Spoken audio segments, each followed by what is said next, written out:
Here's another essential computer skill, and it's finding out just what kind of computer, what the properties are of the computer you're working on. So if you're working on a computer that's running the Windows operating system, a Microsoft operating system, you come down to your Start button, and at the Start button you could click it and go into one of your folders like this one or into Documents, and that takes you into your folders.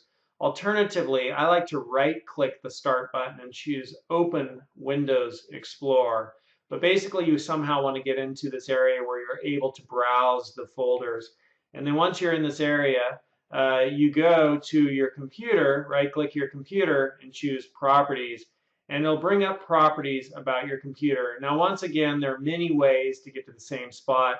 I could have also gone to Start and just right-clicked the computer, my computer right there, and chosen Properties right there, and it would have brought the same thing up. So two ways to get there. Now that we're here, however, we could see a little bit about my system. We've got the processor here, which is Intel i7 with 3.4 gigahertz. So this is the clock speed at which your computer operates right here. So it's just a measure of how fast is processing occurring within your computer. And the higher the number, the better. In the old days, this used to be megahertz.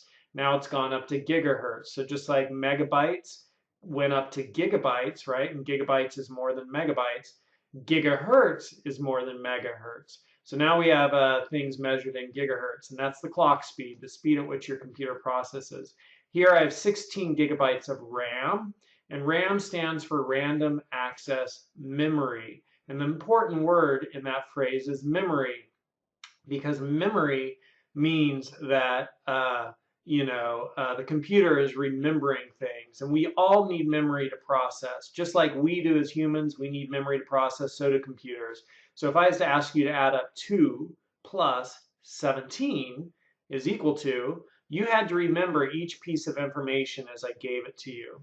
And you took the information 2 and you put it in memory. You took plus and you put it in memory. And you took 17 and put it in memory. And then when you heard is equal to, you processed it and you're able to come up with the answer.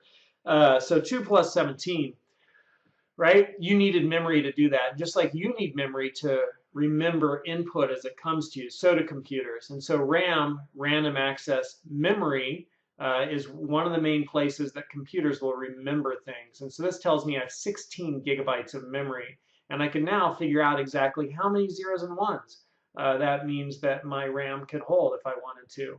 I also have a 64-bit operating system. So this is the word size. And word size is basically how many zeros and ones can my computer process at one time. In the old days, this used to be a lot lower. So previously, it was 32-bit operating systems, right? And that meant that only 32 zeros and ones could be processed by the computer at one time. Today, the 64-bit operating system allows 64 zeros and ones to be processed at the same time. So it just means it can process more zeros and ones more quickly. So those are a few of the properties about my computer, and that's how you find out about the properties of your computer. The last thing that's good to know about figuring out the properties of your computer is you could come over here under Computer in Windows Explorer. You could right-click any drive. You could right-click any drive, and you could choose Properties. Right? You could also choose Format, which is good if you have a thumb drive and you just want to erase it. But I'm going to choose Properties to see the properties of my main drive, which is my C drive. And it brings up the properties of my C drive, and it tells me that I've used 86 gigabytes and I have 1.73 terabytes free. And the magenta color is the free space, and the used space is the dark blue.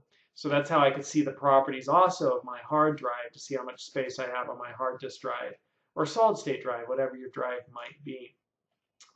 Finally, I'm just going to see here if those view things aren't there. This is a nice little trick to know about with Windows. If you hold down the Alt key and press like T, it brings up this little menu, which was hidden. You could have also held down F or E, right? But when this window comes up, you could change the view. And right now, I've got tile view. Let's see, Alt T. Alt V, tiles, sort by, group by.